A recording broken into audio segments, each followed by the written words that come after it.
Hi guys, it's Aliona here at the AlionaMedia channel. Please do subscribe to my channel and look out for more music and videos coming your way soon. This is my how-to video for creatives, part 2. Keeping portfolios was my first part. If you'd like to see that one, just check out my playlist called Aliona Vlogs on my AlionaMedia channel. I'm trying to be a different girl for you. It don't take that much. It don't take that much. It don't take that much. So for this video, How To for Creatives Part 2, I will be talking about how to keep pre-production packages for your media. With every media that I do, I start by creating a pre-production package. For example, for my lyrics, I have my lyrics written out and planned. For my music, I have plans for how I'm arranging the songs. And for my album covers, I have plans for what type of designs I'd like to see and the theme or the style that I would like to pick for that. Those 3 types of media are essential for a musician to publish for their business because you'll basically have to publish your music files, and you'll have to have an album cover that goes with those, and you'll have to have lyrics so that if you ever need to sell your music to someone or perform it, you'll have those to practice with and to publish. So once you're done with your music, your lyrics, and your album cover, you can maybe start thinking about what other type of things should I plan. In this video, I'll explain to you how to create a pre-production package specifically for videos. First of all, I would like to start by saying, what is a pre-production package? If you're new to this and you haven't gotten no idea where to start, this is where you want to start because your planning could really get your vision to be seen through much faster. So, a pre-production is a list of anything that is required to see through your plan for a video or any other type of media or product. Any publishing, basically. For videos, you want to start with your crew and your contact information saved to a document where you can remember, and of course, your phone, so that just in case you have someone that you want to contact, you have their information saved in your product file and you know which product you worked on it with them. This may include who or what is on the screen. You determine the style of the video, the themes that you want to interject into the video. So obviously, whatever props you're going to need in your video, clothing themes, things like that, and what type of talent is going to be on the video. And talent doesn't just have to be someone skilled or something like that. By talent, I mean whoever is going to be either interviewing or talking on the screen. It could even be you vlogging. Also, who is going to help you create the video? Are you going to have audio management, camera management, and lighting management? Or is that also yourself? And then if you don't have people helping you out, you need to consider what type of equipment is going to be in your pre-production package. This can plan out things such as lighting. You can do a 3-point lighting, simple setup. There are ring lights for cameras and phones. You can have a camera that is maybe a little bit less expensive but still good quality. You're going to need tripods, cameras, gimbals even. If you would like to have free, steady hand movement in your video, someone would have to record that, and you would have to think about that as a separate, in addition to the other angles that you chose for your setup. And obviously, if you're going to have audio in your video, you're going to need microphones to collect that and to overlay it in your video as well. These are something that you can plug into your camera, into your laptop. You'll just need to get all of the extensions and the batteries and everything that you need to power that and for it to work. You may want to consider getting maybe a camera that connects to an app on your phone so that you could just press record from where you're standing and see exactly what's going on your camera on your phone. Next on my equipment list could be something like a green screen cloth. Or you could even put wallpaper or paint a wall in your room and just have a green screen wall, or even a green screen room if you wanted to. Those are just little things that you have to consider, and when you're going to shop for a place or something like that, maybe that's something to consider, to have an office that's also a green screen room.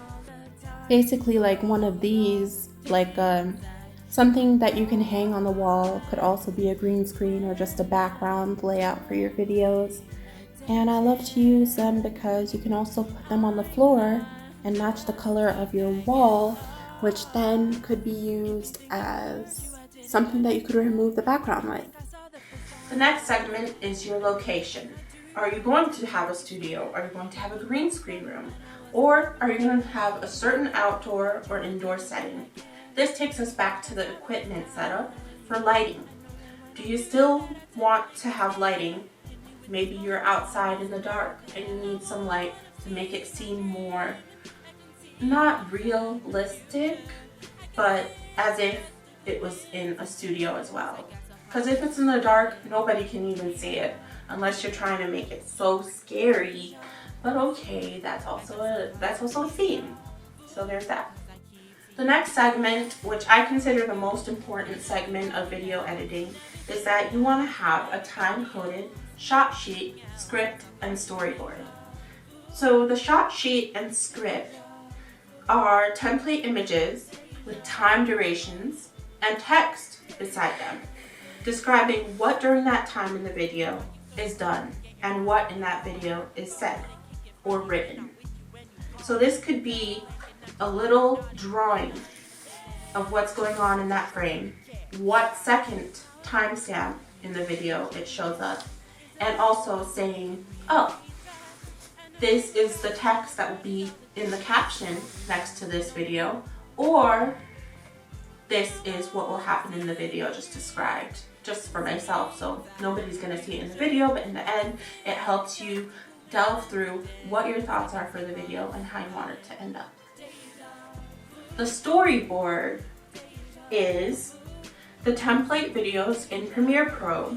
I would like to say that's where it should be done because it'll help you in the end to see what your layout is for the video. Do your video layout for the storyboard in Premiere Pro. You know why? Because in Premiere Pro, you can use timestamp markers and write what you want to see in each part of your video just over that time, and then when you're done, you could delete them. You could even categorize these and color code them so that you know this is what is going on in this segment of the video. And of course, you'll be able to also write in these timestamps what is said, what is written, and what else needs to be done thus far in whatever stage you are of making the video. With your storyboard, you can start by screen grabbing inspiration shots from YouTube, so long as you do not publish these screenshots anywhere, and please do not copy them in the final form of your video. You want to keep your head on the ball of, I'm making my video completely 100% original. Whatever I add to show a segment of my video is just an example. For example, if somebody's waving, just have a picture of someone waving. You don't need to have some extravagant wave because that's what someone else in another video did exactly that way. Don't copy, always be original. So long as you have the licensing and copyright for everything in your video that you're using, you should be fine for publishing. A tip to remember when creating your storyboard in Premiere Pro is that music shapes the vision of your music video. It shapes the vision of your music video's shot sheet, script, and storyboard plan through final completion. And the shot sheet and the script plan, it shapes the vision for your voiceover and for your vlog and its initial storyboard as well. The next segment you can plan is the audio plan. You can record audio for a voiceover separately, such as for a vlog. You can have music play in the background of your video so you can sync it to the actual music later in Premiere Pro. it saves a lot of time of having to like find exactly where to put the music, as long as you have music playing in the background while you're lip syncing or singing or whatever you feel comfortable with. Remixing and special effects, sound effects. Are there any of those you'd like to do? Like with my Iridescent Love song, I kind of added a remix to the beginning of it in my Iridescent Love music video. Special effects like little bells and whistles and sound effects are always a good addition to your music or your video. And last but not least is your video plan. So a tip would be you may want to start downloading B-roll if you're using a green screen, because what you record revolves around how it works with these videos. This could be step number 1 before your shoot. So plan your shoot. What's going to be your main video theme or content that you're going to have throughout the videos? A centralized theme for your video. What is your secondary theme for your video? Are these B-roll, videos that add theme to your main video? Or will there be special effects, transitions? Those are things you can download. You can also download text and captions. You can download font, templates for font, and you can download graphics such as introductions and closings that you want to show in the intro and outro of your video. Tune in with me in my next video to show you how I actually create my videos and what my strategy is for that. Enjoy, guys! How to for Creatives, part 3 coming soon. Stay iridescent, guys. Thank you. I love you.